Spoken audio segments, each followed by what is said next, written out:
Hey, what's up, tubers? It's Tony, and I'm at the junkyard making this video today. The reason I'm making this video for a 2009 Nissan Murano fuel pump location and replacement is because a number of folks have reached out to me. Some stated that there was a bracket over top of the fuel pump and they didn't know how to get that bracket loose. For those of you that see that bracket, that simply means you need to remove the whole seat. The fuel pump assembly on the Nissan Murano and the Rogues are located behind the driver's seat on the left side. So right behind the driver where the passenger sits, underneath those seats, that's where the fuel pump assembly is located on all Nissan Muranos and Rogues. The difference with the Rogues are you just have to physically grab the seat at the bottom and pop it out of its housing. On the Nissan Murano, when you sit in the passenger seat like I'm doing, you're going to see these two little protective covers, one there and one over there. Just grab it, pluck it free.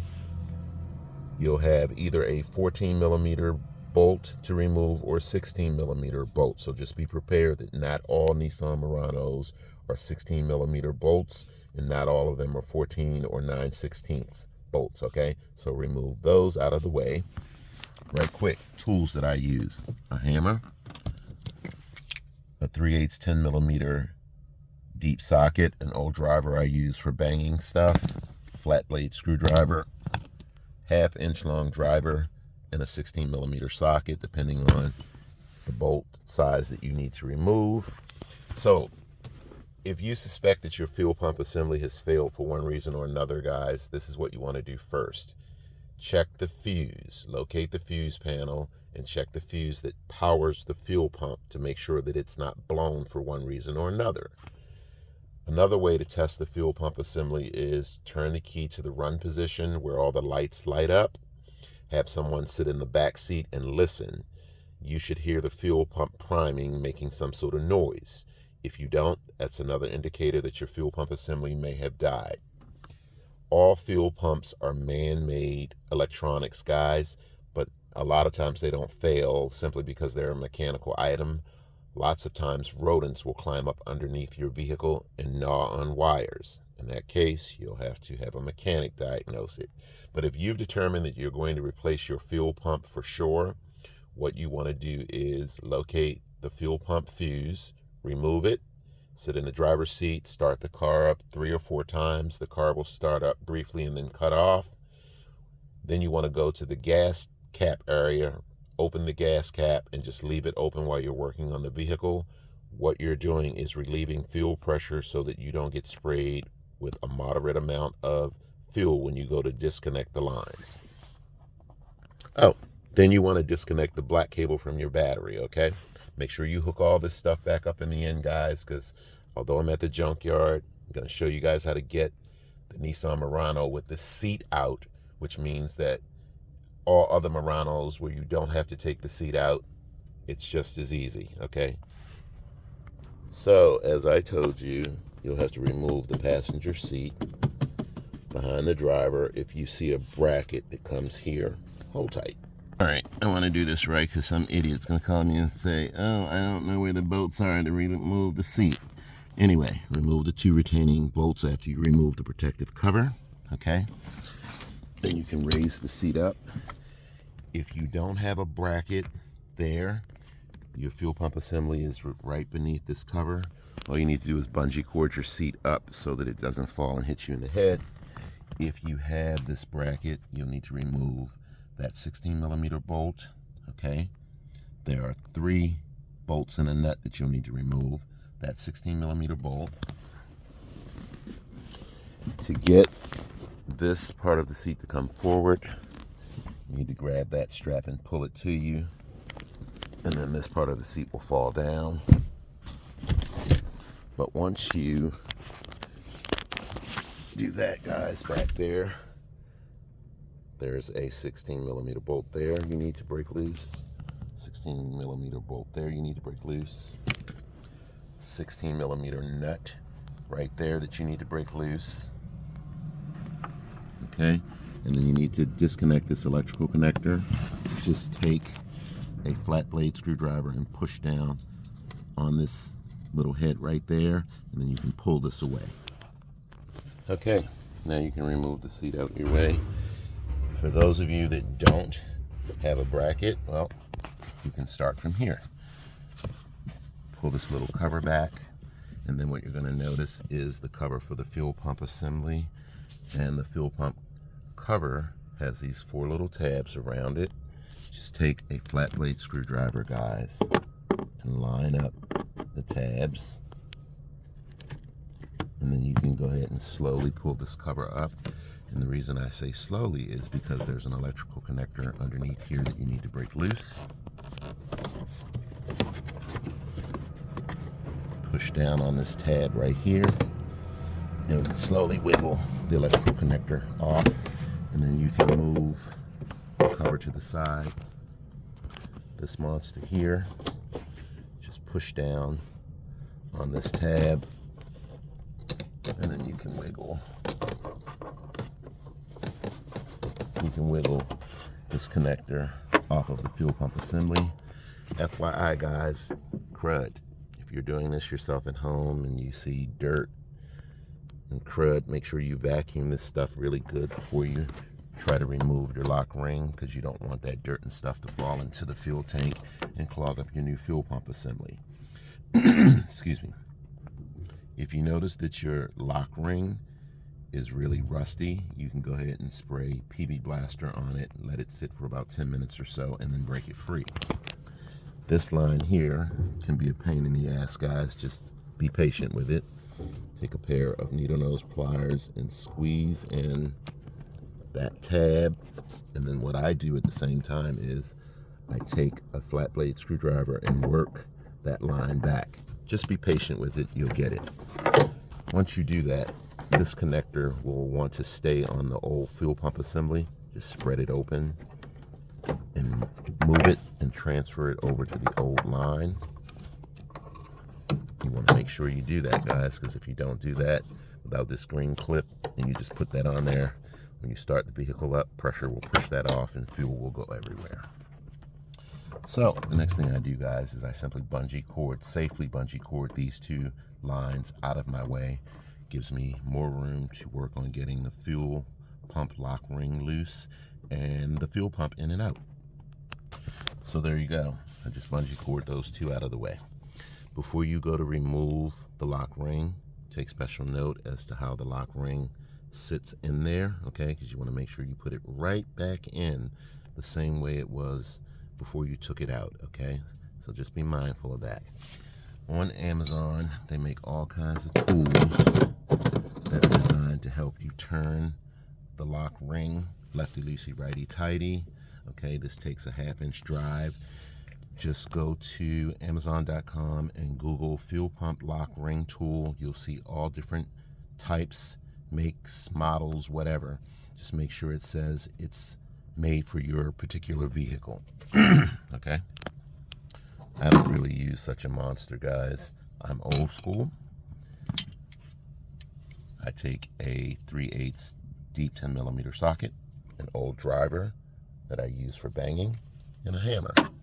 And I look for a point like right there, a point like right there, and even right there. And I start banging until I break loose the lock ring, okay?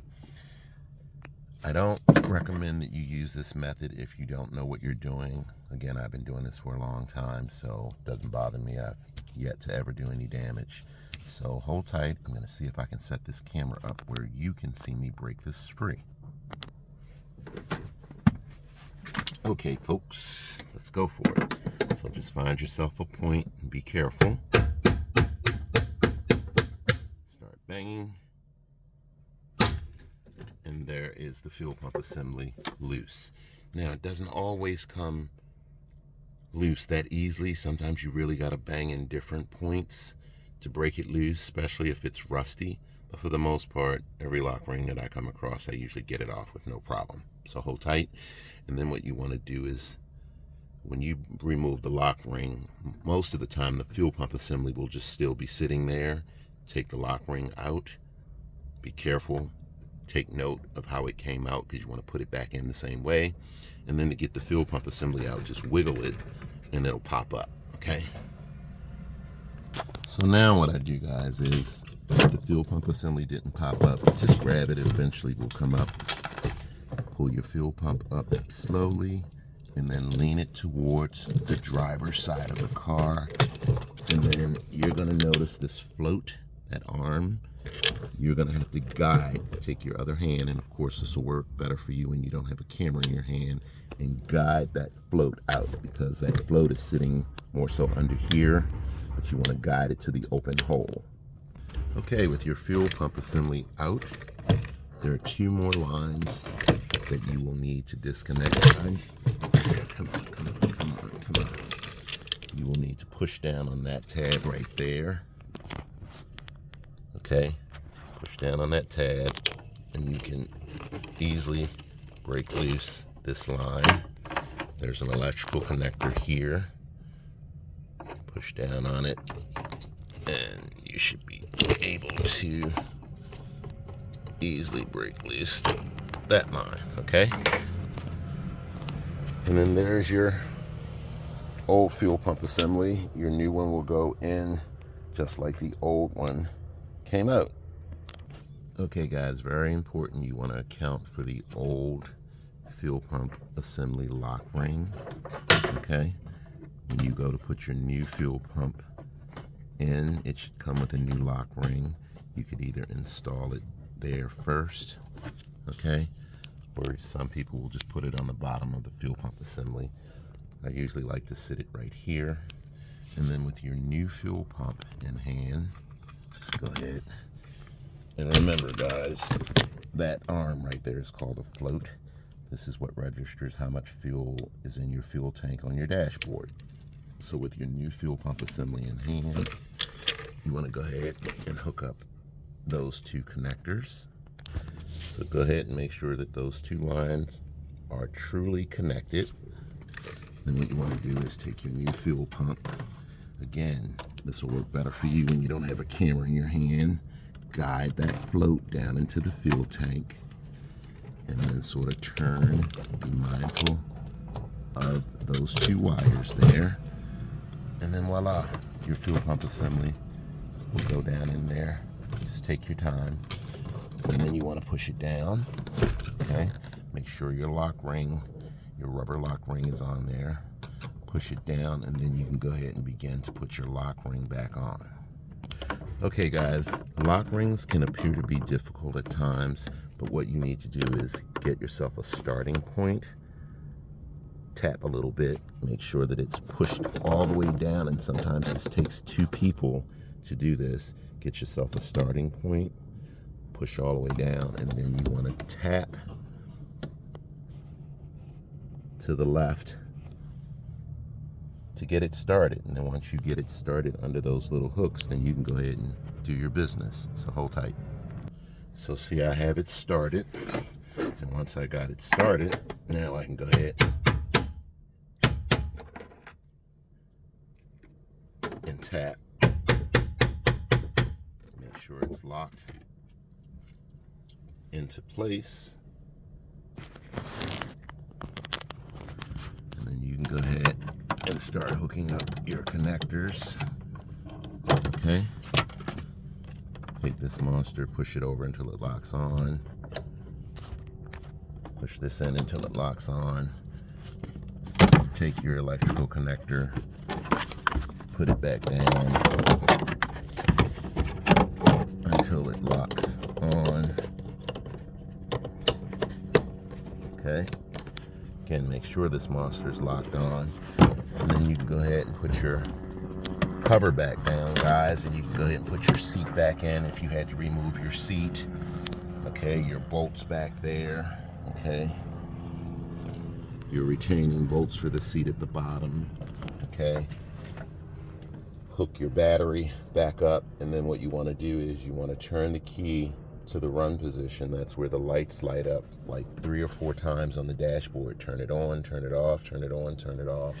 What you're doing is you're priming the fuel pump so that fuel can begin to move from the fuel tank to the engine. And then you should be able to go ahead and start your car and you should be good to go.